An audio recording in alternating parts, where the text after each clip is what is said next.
got a big mouth, can't help it. I talk from my heart, I'm real, you know what I'm saying? Whatever comes, comes. But my controversy probably. And it's not my fault. I'm trying to find my way in the world, you know, I'm trying to be somebody instead of just make money off everybody. You know what I'm saying? So I go down paths that haven't been traveled before, and I usually mess up. But I learn, you know what I'm saying? I come back stronger. You know, I'm not talking ignorant, you know what I'm saying? So I obviously put thought into what I do. What's going on, everyone? This is your girl, Queen Quee, and this is the Boomerang Effect. And this is January the 7th, 2021. If you are listening to this, you have made it through the toughest year, which was 2020. You have made it through something that will be down in the history book for a long time. So I am so grateful and blessed just to even be doing this podcast and to be sharing this journey with all of you guys. Thank you so much for tuning in and just giving me a chance to sit back. Let's talk.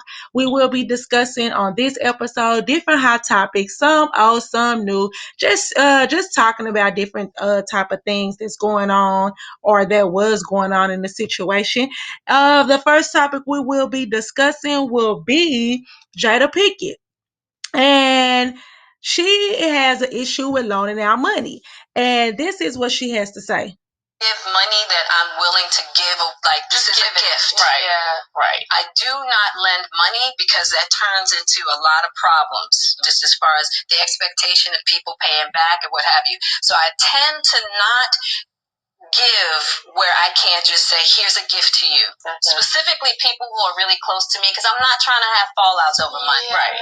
And then the next thing is when somebody really needs help, I really evaluate it to see if the person is ready for that help. You feel me? So it's like somebody's like, I want a new house, but they don't have a job to support the house they're trying to buy.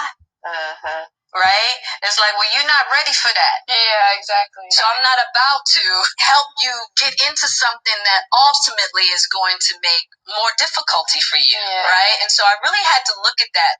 I came up with a couple of Okay, so that's what Jada Pinkett had to say about the situation, and I totally agree when she stood up here and said that. I'm so sorry.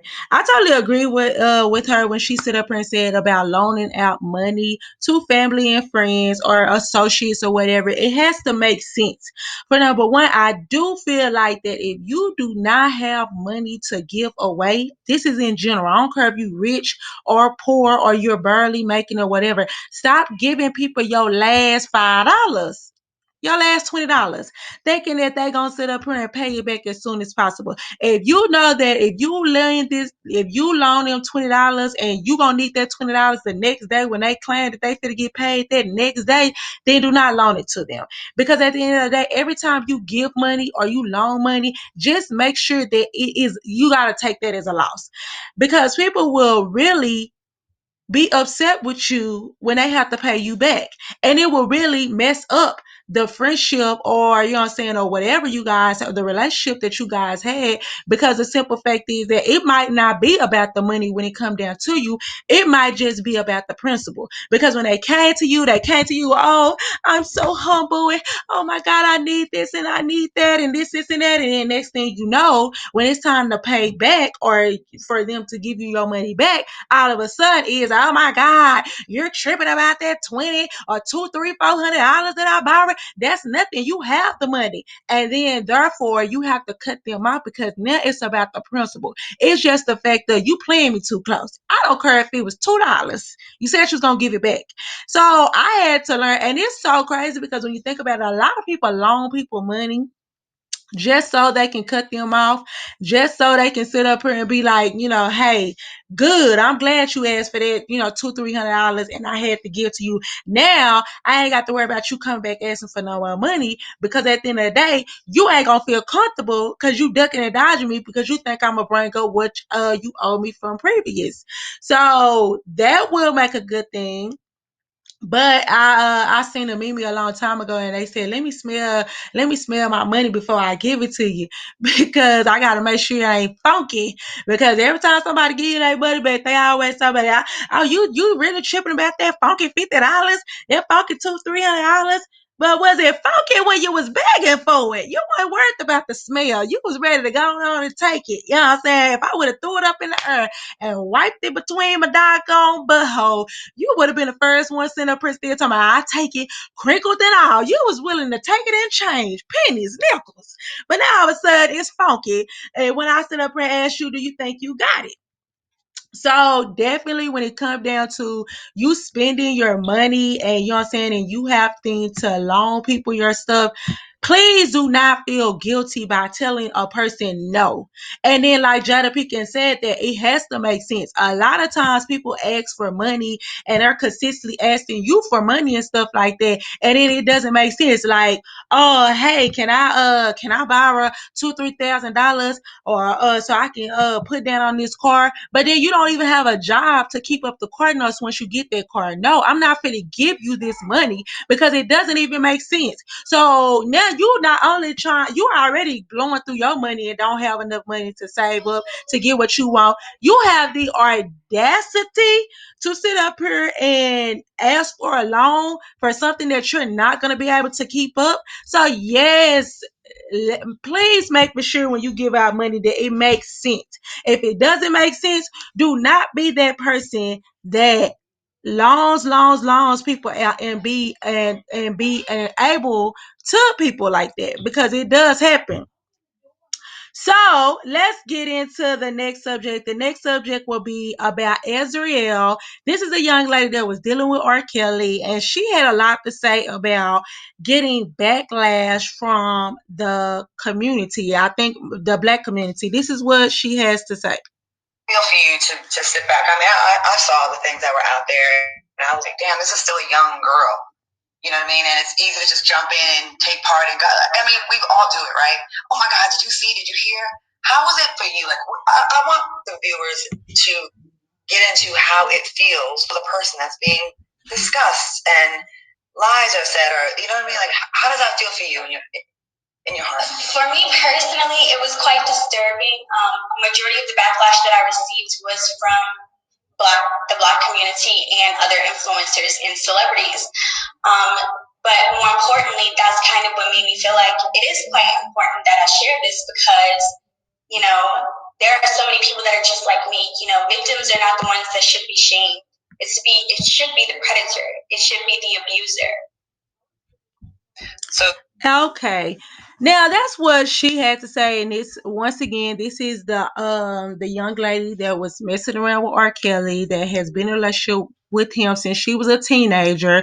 Her parents wanted him to mentor her, basically make her the next Aaliyah, and then it turned into a relationship sexually and an ongoing situation. It has been blasted all over tabloids and stuff like that. And her input was, when I looked at the situation and the topic, she was very disappointed to get the most backlash from the black community. And she was saying that as a black community, we do not stick together, and we do not, it's like we do a lot of victim shaming versus the other communities. It's like, hey, we ride or die. If you know what I'm saying, if Becky said you did it, you did it. You know what I'm saying? You know, you're guilty no matter what. Now, I do agree when you're dealing with subjects like that and these people livelihood, when it comes down to rape, murder, and different stuff like that, you have to be careful how you approach the situation. But don't get me wrong, a lot of people was backlashing her because the simple fact is that she was so for R. Kelly. She was going in about people. She was saying that how we was all dumb and stupid, and you know what I'm saying, and leave her alone, and he ain't never did this and did that. And now she's upset because now she have switched sides, and nobody wants to believe her. And that's just a consequence that you have to deal with when you are playing both sides. Now, my thing with this situation, it was more so of, I noticed that in the black community we do tend to judge. And what I mean by judge is, the simple fact is that um we are we was consistently, some people was consistently trying to figure out what was the reason R. Kelly was doing what he was doing, or they was trying to make an excuse of the reason why he did what he did. It was no excuse. Let's just be honest. He was messing around with younger females. He had been accused. That videotape that was out, it was with an underage girl, regardless of the fact. Some of y'all get so caught up into looking at these people as idols, you're not understanding that they do have a sick, twisted background. You can't believe it. Why you can't believe it? You know what I'm saying? Because they sit up here and sung a song about I believe I can fly. Now all of a sudden they're not capable of doing anything wrong. This man made songs about all type of freaky stuff and then turned around and made Christian songs and et cetera, because the simple fact is that that's what he does. He writes, he do a song. You cannot judge a person by their celebrity status. That's just like sitting up here taking actress or actor, and then next thing you know, in their human life, in their real life, in reality, they are being accused of all type of crazy stuff, and then you're still going based on, but no,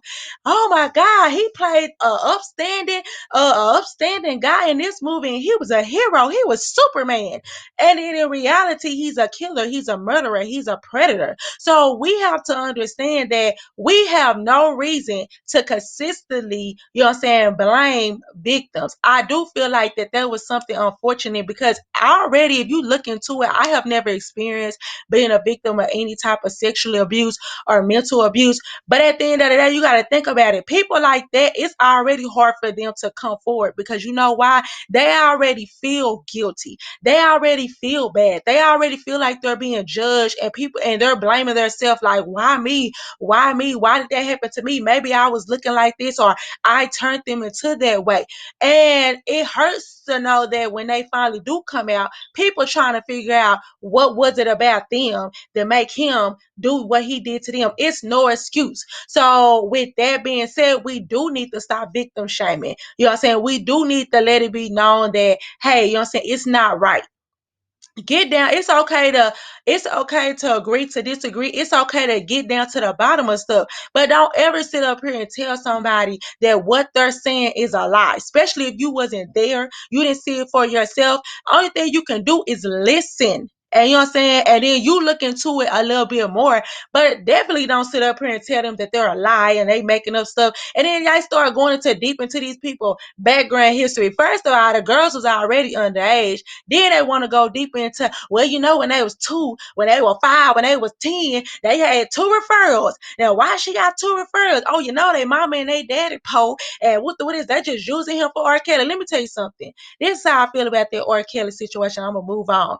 It's no way in the world that somebody can have that many women come out, underage women or women that was around that age, around that time, come out and say that he was messing around with them. It's no way. If he would have never put himself in that position, and I'm gonna say something else. If this was one white girl, it would have took one white girl to accuse R. Kelly of molestation or anything when she was younger. They would have hung him the first chance they got a chance. It took over 20 plus women for them to even sit up here and come up with some charges, because you know why? They was black women. And at the end of the day, y'all did everything impossible to tear them down, to pick their story apart. But y'all best believe it would have took one Becky to come forward and sit up here and say that she has been looked at, R. Kelly. It would have been another Rosewood. He would have been hung. His music would have been taken out the chart. It would have never been 1,000 and millions of people sitting over here consistently accusing, because you know why? That white privilege is real.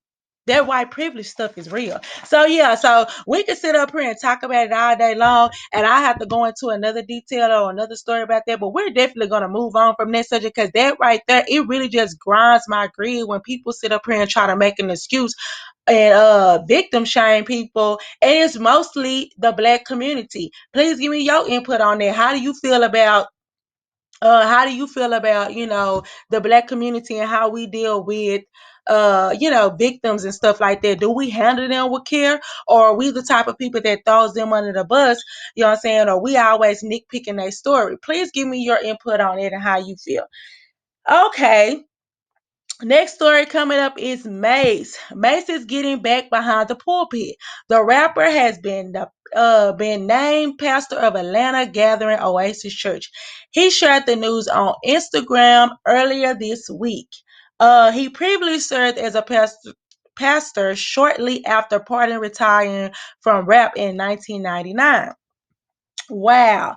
So, in the words of the man who did the video, he's going where the money resides, where the money resides. And that's on Mary Had a Little Lamb, period. A lot of people were saying, how do they feel about Mace being a preacher? Let me tell you something. I'm going to do another podcast on that about these preachers and these pulpit pimps. You know what I'm saying? These people that sit up here and these pastors that are so money hungry and greedy when it come down to it, you definitely have to be careful because they're out there, and he definitely know what he's doing when he's becoming a pastor.